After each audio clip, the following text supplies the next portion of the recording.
Welcome to the Unitarian Universalist congregation at Rock Tavern. I'm Chris Antal, I'm the minister here, and what I'd like to do now is give you a tour of our congregation and introduce a bit about our story through artifacts.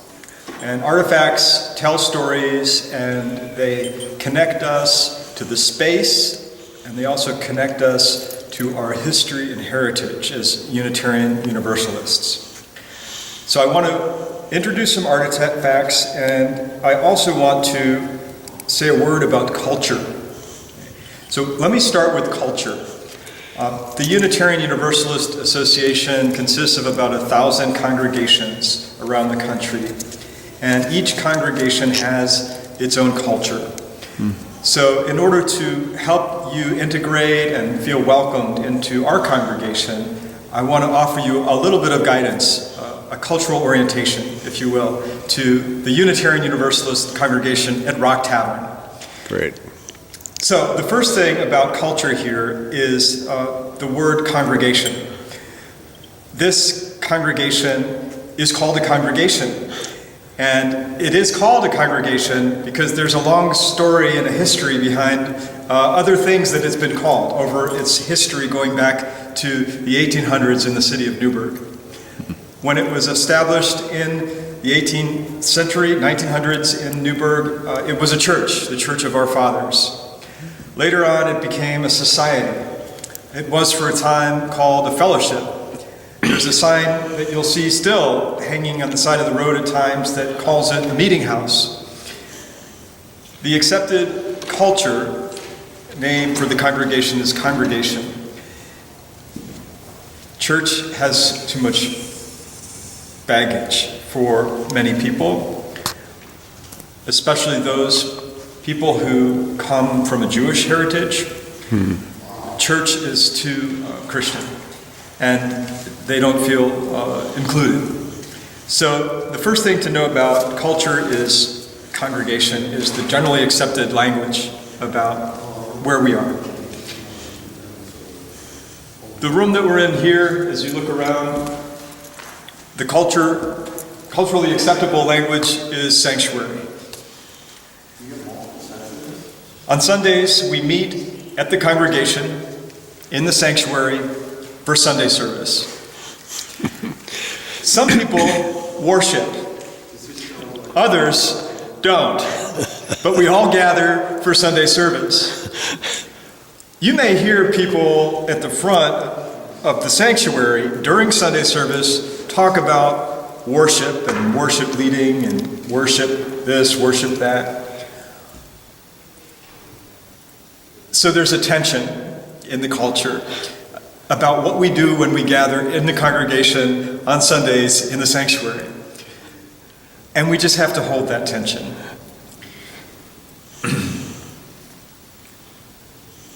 I think that's all I wanted to say about culture. Let me talk about artifacts. Here in the sanctuary, I want to point out 3 significant artifacts, and each has its own story. The first artifact is our chalice. So if you follow me up here to the chancel,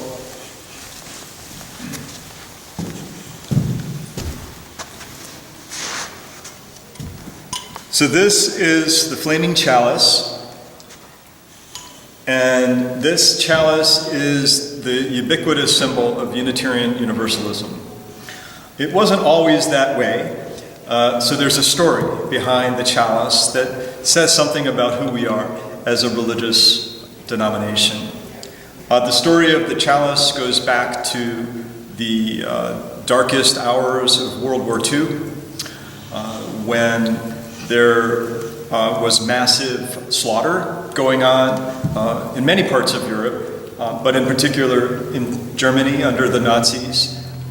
The concentration camps, the final solution, the extermination of Jews, mostly Jews, in Auschwitz and other camps. The Unitarian Service Society, Service Committee, at that time led a outreach to assist those who were fleeing the Nazi regime, and sent a minister by the name of Charles Joy to Portugal. Portugal was a port of call for many refugees as they were escaping the Nazis, and the Unitarian Service Committee opened an office there, and Charles Joy was there, and one of the main functions of that office was to assist refugees in transition as they moved through that port in Portugal to find their next port of re-entry, safe refuge. Many of these people were coming with nothing on them except the clothes, if that, and often had no documentation.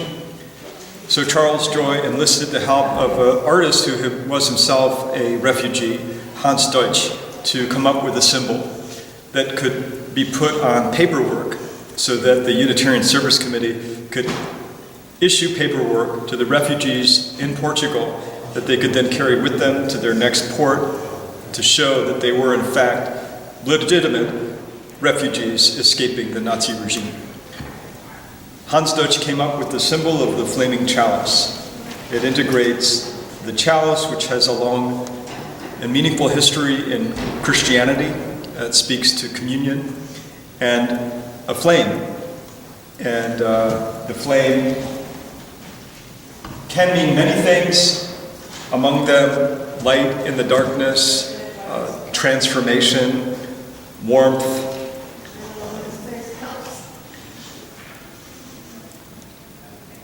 When the Unitarian Church of America merged with the Universalist Church of America in 1961, the new association, the Unitarian Universalist Association, wanted a symbol that could unify these two different movements, and chose the symbol of the flaming chalice that had been used by the Unitarian Service Committee.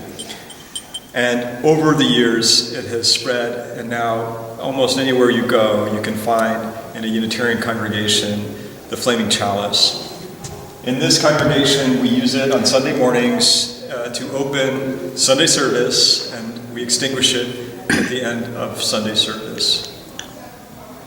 The second artifact I want to point out, you'll see these flags that are hanging at the front of the sanctuary, and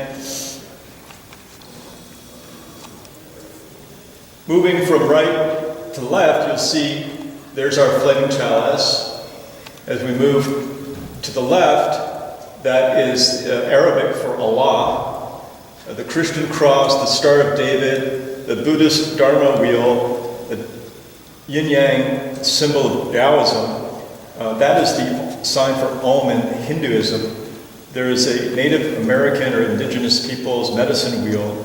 And then this symbol is the Venus of Willendorf, is a carved figurine that's often used as symbol of Mother Earth. So these flags were hung by the members of this congregation as a visible sign of this congregation's commitment to religious pluralism.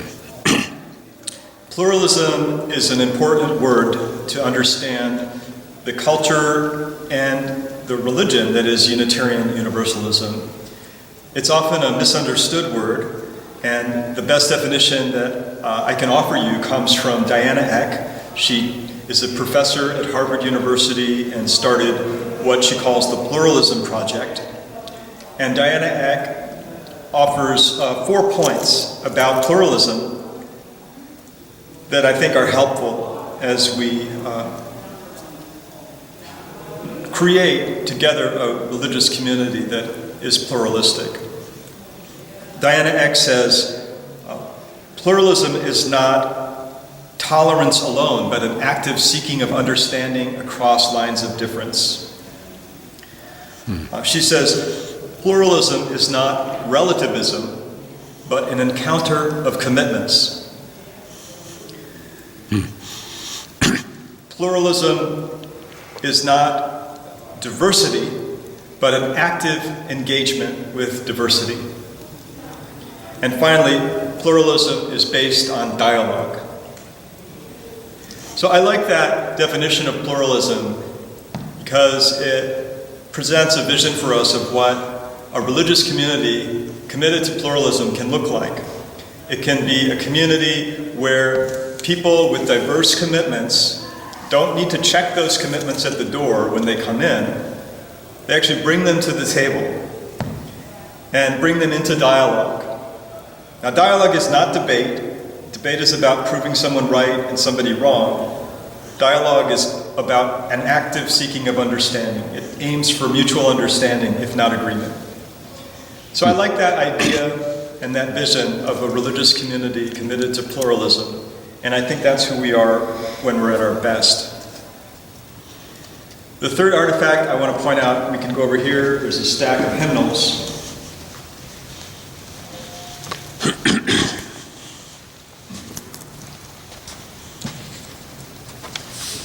If you want to take one, you can take it and look with me. I know your hands are full. Yeah, here's one.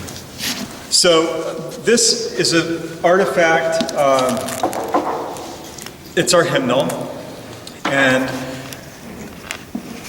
this is an important artifact that helps us to understand our relationship as a congregation with the larger Unitarian Universalist Association. So this congregation sits on a hilltop in Rock Tavern. We are also a member congregation of the Unitarian Universalist Association. And what that means is we don't exist in isolation. We exist in relationship with an association of congregations around the country and even around the world. The relationship between the association and the congregation is interdependent.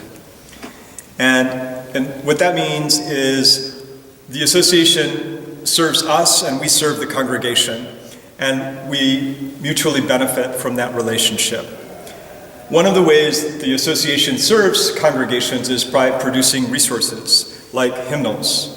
So this hymnal is published by the UUA, and it's offered to congregations.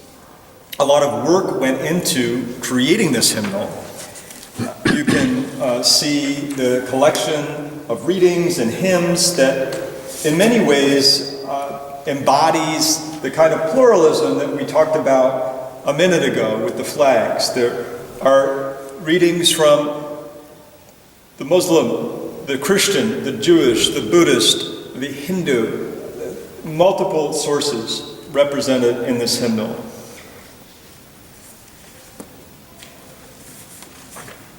The Unitarian Universalist Association did the work of getting together the committee, doing the research, doing the polls, and getting the votes in order to compile this hymnal. They also run a publishing house, Skinner House, as well as Beacon Press, to produce resources like this. At the front of the hymnal,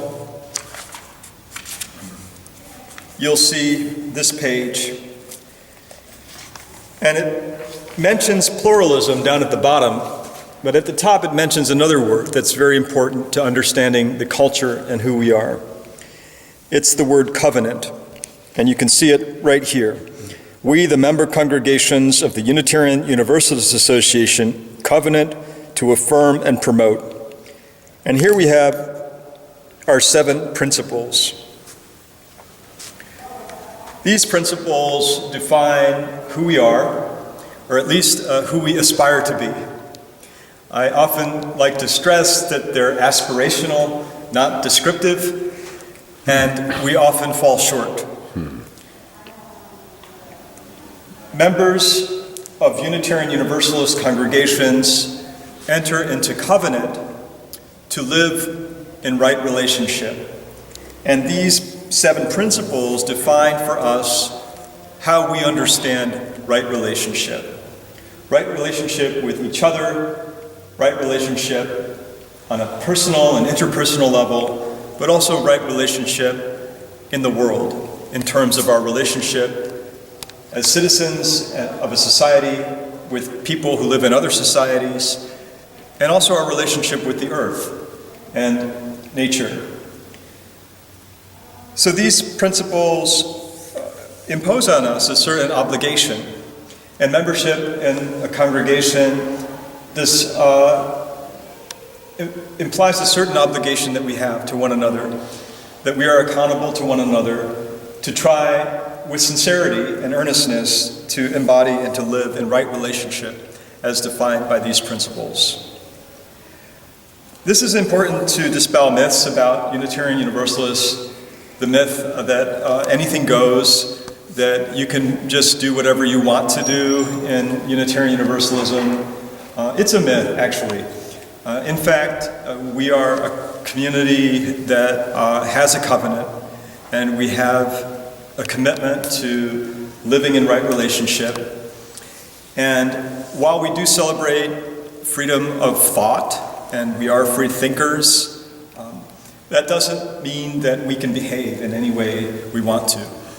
And part of the work of belonging in religious community is holding ourselves and one another accountable to live and embody the principles that we covenant to affirm and promote. Okay, go ahead. Okay, we're standing in the foyer of the Unitarian Universalist congregation at Rock Tavern, and I'd like to introduce really a whole set of artifacts that are here in the foyer that tell an important story about who we are as a religious community. This congregation and Unitarian Universalism are part of a liberal religious tradition that values intellectual credibility, cultural and social engagement, and a commitment towards progress. So we're part of a larger liberal tradition that values pluralism, multiculturalism, and international cooperation. These artifacts tell stories about how this particular congregation embodies these liberal ideals. This is a certificate from the United Nations office. The United Nations office is funded by the Unitarian Universalist Association, and it is a means for congregations to extend our Unitarian Universalist witness to our values in the international arena. This congregation is in New York, not far from the United Nations, and has made it a priority to support the United Nations office, and has been recognized by the United Nations office as a Blue Ribbon congregation. This commitment goes back to 2011, even before, but as you can tell from this plaque, it's an ongoing commitment of this community to support the United Nations office and to pay attention to matters of international concern.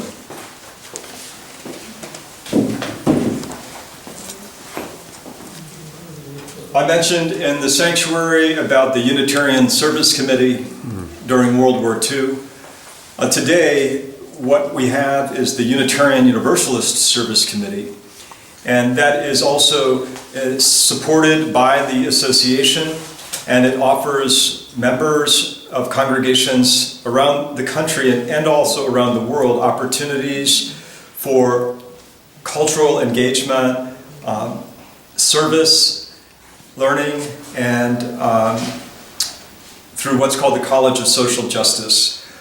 One of the initiatives of the Service Committee is to partner with Equal Exchange and offer congregations the opportunity to support small farmers, what is called fair trade, through coffee sales. This congregation was recognized by Equal Exchange for our deep commitment to fair trade. Could you tilt it? Yeah. And I'll read it to you. This is presented to the Unitarian Universalist congregation at Rock Tavern. Your sales, referring to our sales of Equal Exchange coffee, put you in the top 5% of congregations and community groups we work with around the country. Together, we're making big change for small farmers. So it's quite an achievement for a small congregation to get that kind of recognition on a national level. But it's another example of this congregation's commitment to social progress, justice, equity, and compassion in human relations is how it's phrased in our principles. This flag and this poster speak to core identities of this congregation that are important, I think, to understand who we are. This is recognition of this congregation as a peace advocate congregation, and over here in my left hand is recognition of this congregation as a welcoming congregation. So this congregation has done some work in discerning who we are and what is ours to do, and as a result of that discernment has arrived at two identity statements that frame our understanding of ourselves. One is we are a welcoming congregation, and two is we are a peace advocate congregation. And I could say a lot about each one of those, but simply put, to be a welcoming congregation has to do with being able to extend radical acceptance, the kind of grace to everybody, no matter who they are, no matter where they come from, how they identify.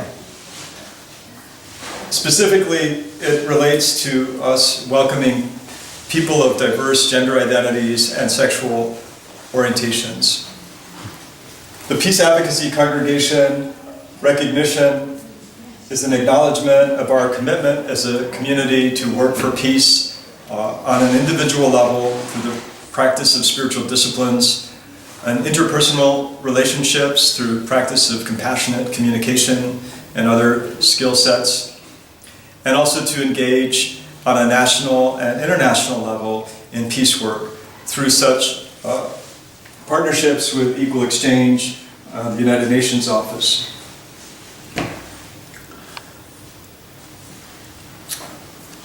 It seems like a good place to take you outside. I'll show you our peace pole. So we're outside of the Unitarian Universalist congregation at Rock Tavern, and I just want to point out a couple of artifacts that speak to important commitments that this community has.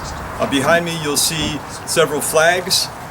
The Rainbow Peace Flag, again, a sign of our commitment to being a welcoming congregation.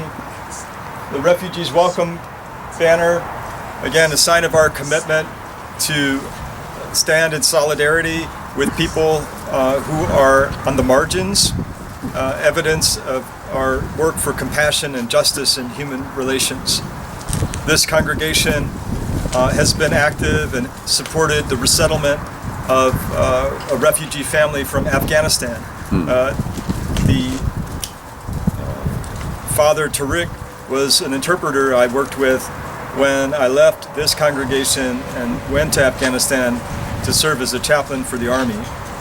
And this congregation worked with me in order to advocate for Tariq's family to come as refugees to New York, and then when they did arrive, provided household goods and financial resources in order for Tariq, his 4 children, and his wife to start a new life in the United States. So the congregation talks the talk, but also walks the walk. Over here is our Black Lives Matter flag, again, a sign of our ongoing struggle to address white privilege and racial injustice.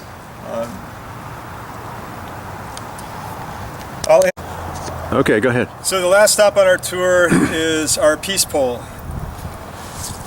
This peace pole existed at the congregation and is one of the relics that remains from the fire that burned this building to the ground.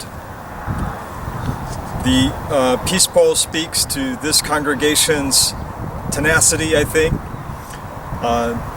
like a phoenix rising from the ashes, despite the setbacks of being burned to the ground. The congregation has rebuilt itself and has reaffirmed its commitment to be a welcoming congregation and a peace advocate congregation for Orange County and beyond. Beautiful.